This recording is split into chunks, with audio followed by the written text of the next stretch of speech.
오늘 이 시간에 주의 전에 나와 하나님 앞에 예배한 여러분들에게 하나님의 크신 은혜와 기적의 응답이 있기를 주님의 이름으로 간절히 축원합니다. 지금까지 계속해서 우리가 로마서를 보고 있는데요. 이 로마서에는 여러분들이 이제 계속해서 똑같은 말씀을 반복해서 듣는 것처럼 들릴 수 있습니다. 그런데 바울은 이 말씀이 얼마나 중요한지 계속해서 반복해서 우리는 죄인이지만 죄인 가운데 하나님의 은혜로 우리가 의롭다함을 받아 구원을 얻었다함을 우리에게 말하고 있습니다. 그러면서 우리가 그러면 과연 어떤 삶을 살아야 하는 것인지 오늘 말씀에서는 기독교인들의 정체성을 이야기하고 있습니다. 우리는 죄 안에 살던 우리가 이제 예수 안에 사는 사람이 되었어요. 그러면 우리의 인생이, 우리의 삶이 세상 속에서 여러분의 가정이나 직장이나 모든 곳에서 예수 안에 사는 삶을 살고 있느냐, 이것을 우리가 묻고 있는 것입니다. 정체성이란 무엇입니까? 단순히 어떤 나의 이름이라든지 성별이라든지 직업을 말하는 것이 아닙니다. 나는 누구인가? 과연 나는 누구인가? 라는 이런 질문에 대한 근본적인 대답인 것입니다. 사람들은 자신을 어떻게 이해하느냐에 따라 생각이 달라지고 가치관이 형성되면서 결국 삶의 방향과 행동이 결정되어집니다.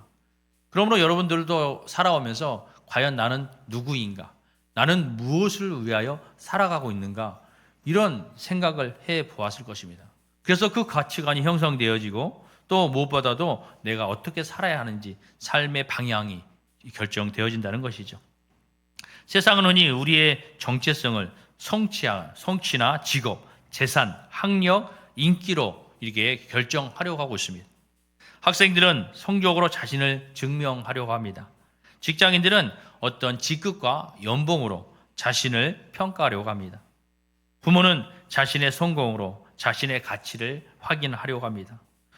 또 요즘에는 SNS에는 많은 구독과 좋아요, 숫자가 자신의 존재 가치를 결정하는 것처럼 살아가고 있습니다. 그러나 이런 것들은 언제든지 흔들릴 수 있습니다. 사라질 수 있다는 것입니다. 시험에서 떨어질 수 있고 또 사업에서 실패할 수 있고 건강을 잃을 수도 있으며 사람들의 인정도 사라질 수 있습니다. 그래서 세상이 주는 이러한 정체성 위에 인생을 세우면 결국 흔들릴 수밖에 없다는 것입니다. 그러나 우리는 다릅니다. 무엇을 이루었느냐, 얼마나 성공했느냐, 사람들이 어떻게 나를 평가하느냐, 이것으로 기독교인들의 정체성이 결정되지는 않는다는 것입니다.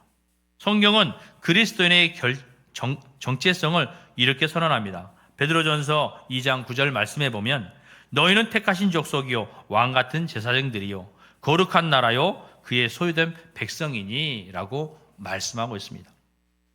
그리스도인의 정체성을 결정짓는 것은 바로 우리가 누구에게 속한 사람이냐에 따라 결정되어진다는 것입니다. 일반 사람들은 자신의 가치관에 따라 형성될 수 있지만 우리 그리스도인들은 누구에게 속하여 살아가고 있는지 그것에 따라 결정되어진다는 것입니다. 우리는 예수 믿는 사람들을 흔히 성도라 이야기합니다. 또는 크리스천, 하나님을 믿는 사람, 또 혹은 그리스도인이라고 부르고 있습니다. 그러면 누가 과연 그리스도인일까요? 누가 하나님의 사람일까요? 오늘 11절 말씀해 보면 그의 대답이 나와 있습니다. 너희는 죄에 대하여 죽은 자요 그리스도 예수 안에서 하나님께 대하여 살아있는 자로 여길지어다 라고 말씀하고 있습니다. 교회를 다닌다고 해서 다 그리스도인이 되는 것은 아닙니다. 그리스도인은 그리스도와 연합되어서 그와 함께 죽고 그리스도와 함께 다시 산 자를 말하는 것입니다. 그래서 그리스도인들은 내가 어떻게 살아가야 하느냐, 앞으로 어떻게 살아가야 할까, 그러한 생각 이전에 나는 누구인가, 이것을 바로 세워야 된다는 것입니다. 자신의 정체성을 잃어버리면 세상의 가치관에 휩쓸리지만 하나님 안에서 자신의 정체성을 분명히 알면 어떠한 환경 속에서도 흔들리지 않는 삶을 살아갈 수가 있는 것입니다. 오늘 이 말씀을 통해서 기독교인의 참된 정체성이 무엇인지 함께 살펴보고 과연 나는 예수 안에 살고 있는지 자신의 신앙을 돌아보는 은혜의 시간이 되시길 바랍니다. 예수 안에 사는 사람은 죄에 대하여 죽은 사람입니다. 오늘 1절에서 5절의 말씀의 내용이 그런 것이죠. 1절의 말씀에 보면 그런즉 우리가 무슨 말을 하리요? 은혜를 더하게 하려고 죄에 거하겠느냐라고 말씀하고 있습니다. 로마서 5장에 보면 바울은 죄가 많은 곳에 은혜가 더욱 넘친다라고 말씀했습니다. 이것이 무슨 말입니까? 죄가 많은 곳에 은혜가 넘친다는 것은 그만큼 죄 사함을 많이 받은 사람이 은혜가 더 많다는 거죠. 이 죄를 떠나서 예를 들어서 어떤 사람이 돈을 빌린 사람이 어떤 사람은 100만 원을 빌렸습니다. 어떤 사람은 1000만 원을 빌렸어요. 그런데 그 빌린 사람을 똑같이 탕감해주면 누가 더 은혜를 얻을까요? 100만 원 받은 사람은 100만 원 빌린 사람은 별거 아닐 거예요. 그런데 1000만 원을 탕감받은 사람은 얼마나 감사할까요? 그렇죠? 죄도 마찬가지입니다. 내가 죄를 조금 져서 이렇게 탕감을 받으면 별거 아닌 것 같아요. 그러나 너무 많은 죄를 졌는데 하나님께서 그 죄를 사하여 주시면 은혜가 더 크다는 거죠. 그래서 죄가 많은 곳에 은혜가 더 많다라고 이야기를 하니까 사람들이 오해합니다. 그러면 우리가 은혜를 받기 위해서 더 죄를 많이 져야겠다. 어차피 하나님께서는 용서해 주실 건데 그러면 우리가 마음대로 살아도 되지 않는가? 라고 말을 한다는 것이죠. 그래서 바울은 2절에서 단호하게 얘기합니다. 그럴 수 없느니라 라고 말씀하고 있어요. 이 말은 뭐냐면 절대 그럴 수 없다고 이야기하는 것입니다. 왜냐하면 2절에 죄에 대하여 죽은 우리가 어찌 그 가운데 살리요? 라고 말씀하고 있습니다. 죄에 대하여 죽었다는 거예요. 여러분, 죽은 사람이 뭐 할 수 있겠습니까? 죽은 사람은요, 아무것도 할 수 없어요. 욕심을 부릴 수도 없고, 앞에 놓여있는 무언가를 취하려고 없고, 아무것도 할 수 없습니다. 그래서 우리는 죄에 대하여 죽은 자이기 때문에 앞으로 어떤 죄에도 우리가 반응할 수 없다는 것이죠. 그러니까 우리가 어찌 죄 가운데 다시 살 수 있겠느냐라고 말하고 있는 것입니다. 우리가 예수를 믿으면 우리의 옛사람은 죄에 죽었기 때문에 더 이상 죄 가운데 살 수 없다는 것입니다. 우리의 옛사람의 모습은 어떤 모습일까요? 에베소서 2장 2절에서 3절의 말씀에 보면 그때 너희는 그 가운데서 행하여 이 세상 풍조를 따르고 공중의 권세 잡은 자를 따랐으니 곧 지금 불순종의 아들 가운데 역사하는 영이라. 전에는 우리도 다 그 가운데서 우리 육체의 욕심을 따라 지내며 육체와 마음에 원하는 것을 하여 다른 이들과 같이 본질상 진노의 자녀였더니 라고 말씀하고 있습니다. 우리의 옛사람은요, 진노의 자녀였다는 거죠. 본질상이 진노의 자녀였다는 것입니다.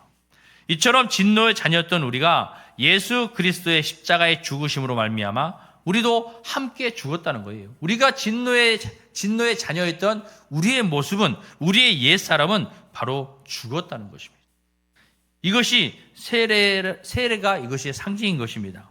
오늘 3절 말씀에 보면 무릇 그리스도 예수와 합하여 세례를 받은 우리는 그의 죽으심과 합하여 세례를 받은 줄을 알지 못하느냐라고 말씀하고 있어요. 이 세례가 뜻하는 것은 바로 물속에 들어가는 것은 우리가 완전히 우리의 옛사람이 죽었다는 거예요. 그래서 물속에 들어가는 것입니다. 물속에 들어가서 예전에 나는 이제 죽었습니다 라는 의미이고, 물에서 나오는 것은 새로운 생명을 얻었다라는 의미를 가지고 있는 것입니다. 예전에는 제가 우리의 주인이었습니다. 제가 시키는 대로 살아왔다는 것입니다. 죄가 우리를 욕심을 부리게 하면 그냥 따라갔어요. 그 와서 욕심을 부리는 것입니다. 또 분노가 올라오면 죄송합니다. 분노가 올라오면 참지 못하고 터뜨렸다는 거예요. 또 세상이 좋다고 하면 세상을 쫓았습니다. 하지만 이제는 우리가 달라졌습니다. 왜냐하면 죄가 유혹할 수는 있지만 더 이상 죄가 우리의 주인이 아니기 때문입니다. 종은 어떻습니까? 주인이 하라는 대로 해야 돼요. 그런데 우리는 이전에는 죄의 종이었어요. 그러니까 죄가 시키는 대로 우리는 세상 가운데 나아가서 그 모든 죄들을 행했다는 것입니다. 저질렀다는 거예요. 그러나 우리가 예수 그리스도를 믿음으로 말미암아 그 죄의 종에서 벗어나서 이제는 우리가 완전히 의의 종으로 되살아났다는 거죠. 이제 의로운 사람이 됐다는 거죠. 여러분이 예수 그리스도를 말미암아 이제는 더 이상 죄가 우리의 주인이 아니라는 것입니다. 우리는 세례를 통해 하나님을 섬기는 사람이 되었던 것입니다. 그러니까 죄가 그동안 우리에게 명령했던 것, 그것을 지키는 것이 아니라 이제는 우리의 주인은 하나님이시니까 하나님께서 여러분에게 말씀하시는 그 말씀을 무조건 따르고 지켜야 되는 것이죠. 종이 무슨 말을 하겠습니까? 주인이 하라면 하는 것이죠. 그래서 우리는 그전에는 죄의 종이었기 때문에 그렇게 죄를 저질렀던 거예요. 그러나 여러분들이 예수 그리스도를 믿음으로 말미암아 이제는 하나님의 종이 되었다는 것입니다. 그러나 우리가 그리스도 예수 안에 새로운 사람이 되었다고 해서 죄의 유혹이 완전히 사라지는 것은 아닙니다. 죄는 여전히 우리의 삶 가까이에서 끊임없이 우리를 유혹합니다. 우리를 넘어뜨리러 갑니다. 매일매일 평범한 일상 속에서 아주 사소한 순간들을 통해 우리를 죄로 이끌어 가고 있다는 것입니다. 죄는 우리를 어떻게 유혹할까요? 사소한 말 한마디에도 쉽게 화를 내게 합니다. 가족에게, 배우자에게, 자녀에게 또는 교회 공동체 안에서 사랑으로 우리가 반항하기보다는 감정적으로 상처 주는 말을 쏟아내게 한다는 것입니다. 그래서 사소한 말에 서로 화를 내게 만든다는 거죠. 또 다른 사람들과 자신을 끊임없이 비교하게 만듭니다. 다른 사람의 성공과 형통을 보며 기뻐하기보다 시기하고 질투하게 만든다는 것이죠. 왜 나는 이렇게밖에 살 수 없을까? 왜 저 사람은 저렇게 잘 될까? 이러한 생각 속에서 감사는 사라지고 불평과 원망이 자리를 잡게 된다는 것입니다. 하나님의 은혜로 날마다 감사하는 삶을 살아야 되는데 그것이 아니라 예수 그리스도를 믿는 우리도 때로는 그런 생각이 든다는 거죠. 세상에 살아가면서 여러분의 삶이 예수 믿는다고 해서 좋아지지만 않습니다. 여러분에게도 고난이 오고 시험이 옵니다. 유혹이 옵니다. 그러한 삶 가운데 내게 감사가 사라지면 안 된다는 거예요. 늘 하루하루에 감사를 가지고 살아야 돼요. 내가 지금까지 살아온 모든 것이 하루하루에 숨쉬는 것 하나까지도 하나님의 은혜로 사는 것에 대하여 감사를 느끼면 여러분 삶이 늘 기쁨이 있습니다. 그래서 하나님께서는 우리에게 늘 말씀하셔요. 항상 기뻐하라. 감사할 수 없는 순간에도 감사하면서 항상 기뻐하는 삶을 살기를 원하시는 거죠. 그러나 죄는 우리를 유혹하고 있어요. 늘 사람들에게 비교하게 만듭니다. 이 사람과 비교하게 만들고 저 사람과 비교하게 만들고 자녀들도 비교하게 만들고 그러면서 내 삶을 좌절하게 만드는 거죠. 왜 나는 이렇게 살아가야 될까? 저런 사람들은 저렇게 나쁜 짓을 해도 불의하게 살아도 저렇게 잘 되는데 왜 나는 정직하게 살고 하나님 말씀대로 살려고 하는데 이렇게밖에 살지 못하나? 왜 이렇게 어려움만 내게 있는가? 그러다 보니까 감사보다 불평이 많아진 거예요. 이것이 죄가 우리를 유혹하는 것입니다. 또 돈에 대한 지나친 욕심을 품게 합니다. 더 많이 가져야 안심이 될 것 같고 더 많이 소유해야 행복할 것이라고 우리를 이렇게 속삭입니다. 그래서 어느새 하나님보다 물질을 더 의지하게 되고 정직보다 유익을, 성김보다 성공을 우선시하게 된다는 것입니다. 또한 사랑해야 할 사람을 미워하게 하고 용서해야 할 사람을 끝내 용서하지 못하게 만든다는 것이죠. 상처받은 기억을 붙들게 합니다. 우리가 상처받은 기억을 빨리빨리 잊어야 하는데 그것이 아니라 계속해서 그 상처받은 기억을 붙들게 한다는 거죠. 그래서 마음을 심어줍니다. 절대 용서할 수 없어라는 이러한 마음을 심어준다는 거예요. 그러나 미움과 원한은 결국 상대보다 먼저 우리의 자신을 묶어놓게 된다는 것입니다. 또한 죄는 우리를 무감각하게 만듭니다. 기도해야 하는데 바쁘다는 이유로 미루게 하고 말씀을 가까이 해야 하는데 다른 즐거움에 빠져 마음을 빼앗기게 합니다. 처음에는 작은 타협이었지만 시간이 지나면 하나님과의 관계를 점점 멀어지게 만든다는 것입니다.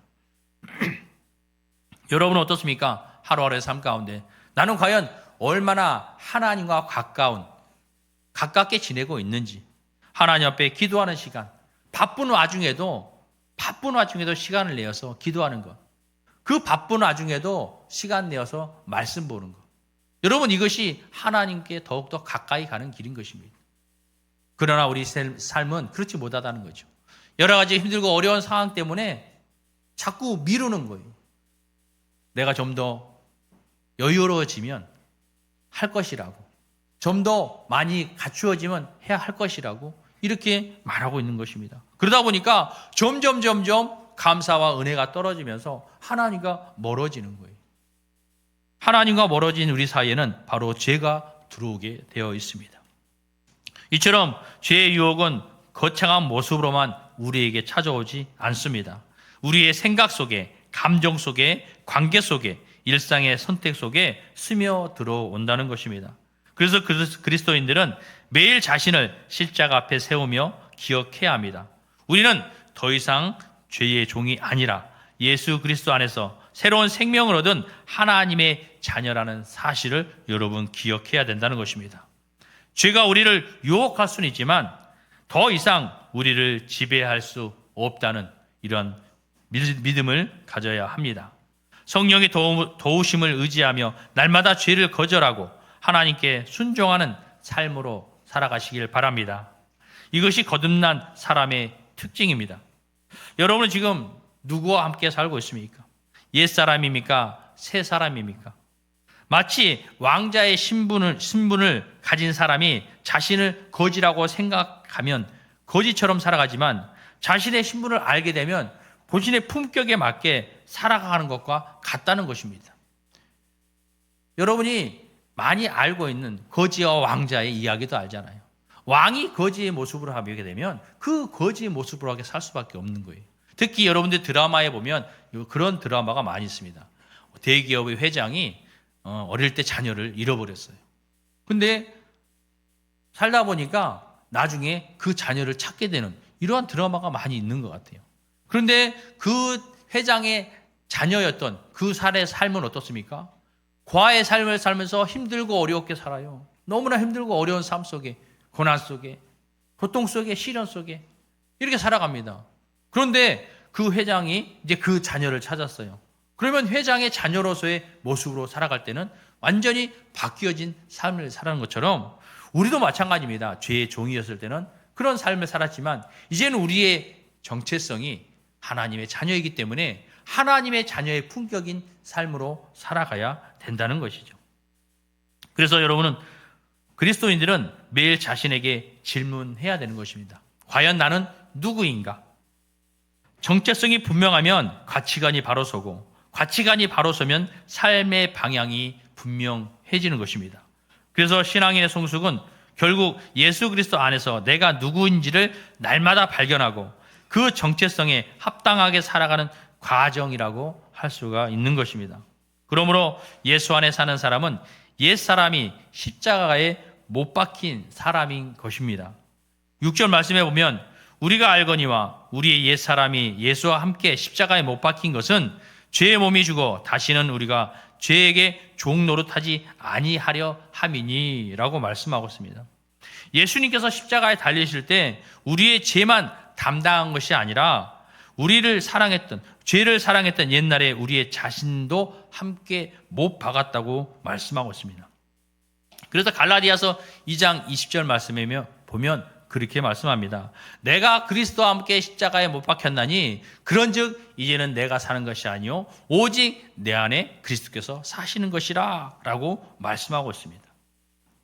이것은 단순한 어떤 비유가 아니라 실제적인 신앙의 삶이라는 것입니다. 우리가 예수님께서 십자가에 못 박히실 때 나도 죽었다는 거예요. 나의 옛사람은 죽었다는 것입니다. 이제 내가 사는 것은 누구 때문에 삽니까? 우리는 죽은 사람이에요. 예수로 다시 산 사람은 오직 내 안에서 예수로 살기 때문에 이제는 내가 아니라 예수가 나의 삶의 주인으로 내 몸은 없습니까? 예수님이 내 안에 주인이시면서 우리의 몸은 종인 거예요. 그래서 예수님의 말씀대로, 예수님의 생각대로, 예수님의 마음대로 우리가 살아가야 된다는 것이죠. 우리는 매일 자신에게 말해야 합니다. 나는 더 이상 죄의 종이 아니다. 분노가 찾아올 때, 탐욕이 찾아올 때, 음란한 생각이 다가올 때 나는 그런 사람이 아니다. 나는 그리스도와 함께 죽은 사람이다 라고 선포할 수 있어야 된다는 것입니다. 또 예수 안에 사는 사람은 새로운 생명으로 살아가는 사람입니다. 오늘 8절에서 11절의 말씀이 그러한 내용입니다. 예수님은 죽음으로 끝나지 않으셨습니다. 다시 부활하셨습니다. 그리고 우리도 그분과 함께 다시 살아날 것을 약속하셨습니다. 오늘 말씀 8절의 말씀에 보면 만일 우리가 그리스도와 함께 죽었으면 또한 그와 함께 살 줄을 믿노니 라고 말씀합니다. 신앙은 단순히 죄를 끊는 것이 아닌 것입니다. 새로운 삶을 시작하게 되는 것입니다. 죄만 끊었다고 끝난 것이 아니라 이제는 우리가 새로운 인생의 삶을 살아야 된다는 것입니다. 용서하는 삶을 살아야 합니다. 그동안 용서하지 못했다면 용서하는 삶을 살아야 합니다. 감사하지 못했다면 감사하는 삶을 살아야 합니다. 사랑하지 못했다면 사랑을 해야 하고, 섬기지 못했다면 섬기는 삶을 살아야 합니다. 또 거룩하지 못했다면 거룩한 삶을 살려고 노력해야 되는 것입니다. 오늘 11절을 말합니다. 이와 같이 너희도 너희 자신을 죄에 대하여는 죽은 자요 그리스도 예수 안에서 하나님께 대하여는 살아있는 자로 여길지어다 라고 말씀하고 있습니다. 여기서 여길지어다라는 말은 믿음으로 인정한다는 뜻이에요. 내가 너희는 그렇게 여기라는 것이죠. 인정하라는 거예요. 믿으라는 것입니다. 느껴짐이 없어도 환경이 달라지지 않아도 하나님께서 말씀하시면 그것이 진리임을 믿어야 된다는 것입니다. 날마다 이렇게 고백하시기 바랍니다. 나는 하나님의 자녀입니다.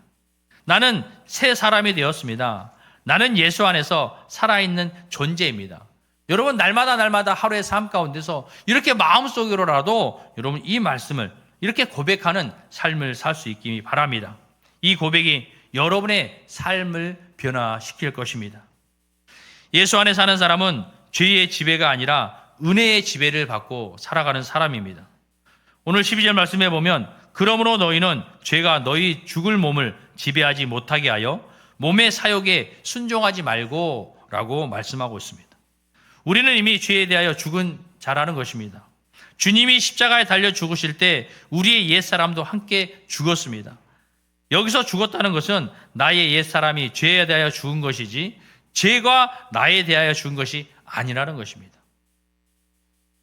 그러므로 우리의 죽을 몸에는 육체의 본성에는 온갖 죄악된 성품들이 가득 차 있다는 것입니다. 여러분 옛사람이 죄에 대하여 죽은 것은 옛사람이 죄에 대하여 죽은 것이지 죄가 나에 대하여 죽은 것이 아니기 때문에 우리 몸에는 계속해서 그런 죄의 습성이 남아있다는 거죠. 그러므로 날마다 우리는 그 성품들을 억눌러야 한다는 거죠. 어떻게 억눌러야 할까요? 여러분 우리는요 세상 가운데 나가 살아가면서 하나님의 자녀이지만 하나님의 말씀대로 살려고 하지만 우리의 습성이 자꾸 죄를 짓는 습성이 남아있다는 거죠. 우리의 생각이, 우리의 언어가, 우리의 행동이. 그렇기 때문에 우리가 이것을 이기기 위해서 여러분의 가정에서나 또는 직장에서 하나님의 말씀을 늘 새겨야 되는 거죠.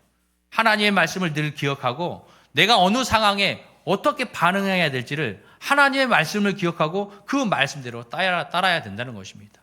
우리의 몸은요 자꾸 분노하게 만들고 화나게 만들고 욕심을 부리게 만들고 탐욕하게 만들고, 그러나 하나님의 말씀은 어떻습니까? 그와 반대적인 말씀을 우리에게 하고 있는 것입니다. 그러므로 여러분 가정에서나 직장에서나 사회 속에서 무엇보다도 하나님의 말씀이 여러분을 주장하게 해야 된다는 것입니다. 그러기 위해서는 우리가 말씀을 더욱더 많이 보고 그 말씀을 기억하는 삶을 살아야 될 것입니다. 갈라디아서 5장 19절 20절 말씀해 보면 육체의 일은 현저하니 곧 음행과 더러운 것과 호색과 우상 숭배와 술수와 원수를 맺는 것과 분쟁과 시기와 분냉과 당 짓는 것과 불리함과 이단과 투기와 술 취함과 방탕함과 또 그와 같은 것들이라 라고 말씀하고 있습니다. 이처럼 이러한 것들이요 우리의 육체에 가득 차 있다는 것입니다. 우리 안에 이런 것들이 있다는 것이죠. 나는 죄에 대하여 죽었지만 여전히 죄는 우리 안에서 왕노릇 하려고 한다는 것입니다. 오늘도 죄는 내 안에서 왕노릇 하려고 할 것입니다. 나를 주장하려고 할 것입니다. 그러나 더 이상 지배할 수 없습니다. 왜냐하면 우리는 은혜 아래에 있기 때문입니다. 14절 말씀에 죄가 너희를 주장하지 못하리니 이는 너희가 법 아래에 있지 아니하고 은혜 아래에 있음이라 라고 말씀하고 있어요. 우리는 더 이상 죄 아래에 있는 것이 아니라 이제는 은혜 아래에 있어 은혜의 지배를 받고 살고 있다는 것입니다. 은혜는 죄를 가볍게 만드는 것이 아니라 오히려 죄를 이길 힘을 주고 있다는 것입니다. 우리는 자신의 노력만으로 변화되지 않습니다. 곧 성령의 도우심이 있어야 우리는 변화될 수가 있는 것입니다. 우리 세상 가운데 나아가 살아갈 때 하나님의 자녀이지만 은혜 안에 있지만 넘어질 수 있습니다. 실수할 수 있습니다. 그러나 다시 일어설 수 있는 힘이 우리에게 있는 것입니다. 왜냐하면 우리는 은혜 아래에 있기 때문입니다. 에베소서 2장 8절의 말씀에 너희는 그 은혜에 의하여 믿음으로 말미암아 구원을 받았으니 이것은 너희에게서 난 것이 아니요 하나님의 선물이라 라고 말씀하고 있습니다. 우리 구원은 하나님께서 우리에게 주신 선물이라는 거예요. 내가 잘해서 내 어떤 공로로 그 은혜를 받은 것이 아니라, 구원을 받은 것이 아니라 하나님께서 선물로 주셨다는 것입니다. 얼마나 은혜인 것입니까? 하나님이 우리를 사랑하시는 이유도 우리가 완벽해서가 아닙니다. 우리가 죄인 되었을 때 예수께서 우리를 위하여 죽으셨기 때문입니다. 시편 103편은 말을 합니다. 동이 서에서 먼 것 같이 우리의 죄가를 우리에게서 멀리 옮기셨으며 라고 말씀하고 있습니다. 하나님께서는요, 우리의 죄를 기억하지 않으신다는 거예요. 우리의 죄를 동에서 서가 먼 것처럼 멀리 하셨다는 것입니다. 그러므로 성도의 삶은 두 가지를 동시에 붙드는 삶을 살아야 합니다. 하나는 거룩을 향한 싸움인 것입니다. 또 하나는 은혜 안에서 확신인 것입니다. 여러분들이 세상 가운데 살아가면서 거룩함을 향하여 싸움을 늘 해야 된다는 것이죠. 하루하루의 삶 가운데 늘 죄가 나를 조종하려 하지만, 나를 유혹하지만 나는 거룩한 삶을 살기 위하여 늘 싸움을 해야 된다는 것입니다. 또 늘 은혜 안에서 하나님이 나를 은혜로 구원해 주시고 내가 하루하루의 삶을 하나님의 은혜 가운데 사는 것을 확신하는 삶을 살아갈 때 여러분들은 늘 은혜로 감사하는 삶을 살 수 있는 것입니다.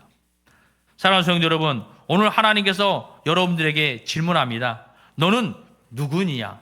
라고 질문할 것입니다.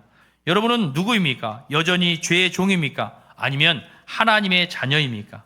여전히 과거에 묶여 있습니까? 아니면 예수와 함께 살아난 새 사람입니까? 신앙생활은 단순히 교회를 다니는 것이 아니라 삶으로 드러내야 하는 것입니다. 13절 말씀에 너희 지체를 불의의 무기로 죄에게 내주지 말고 오직 너희 자신을 죽은 자 가운데서 다시 살아난 자같이 하나님께 드리며 라고 말씀하고 있습니다. 여러분, 우리는 이제 죄의 종이 아니기 때문에 우리의 모든 육신, 이 모든 것을 하나님 앞에 드려야 된다는 것입니다. 입술은 하나님을 찬양하면서 손은 죄를 붙잡고 있으면 안 되는 것입니다. 주일에는 성도이고 평일에는 세상 사람처럼 살아가면 안 된다는 것입니다. 예수 안에 사는 사람은 삶 전체를 하나님께 드리는 삶을 살아야 합니다. 눈은 거룩한 것을 보고, 입은 생명을 살리는 말을 하며, 손은 섬김의 도구가 되고, 발은 복음을 전하는 발이 되어야 된다는 것입니다. 세상은 끊임없이 말합니다. 내 성취가 너의 가치가 될 것이다. 내 성공이 너의 정체성이 될 것이다 라고 말을 합니다. 그러나 하나님은 말씀합니다.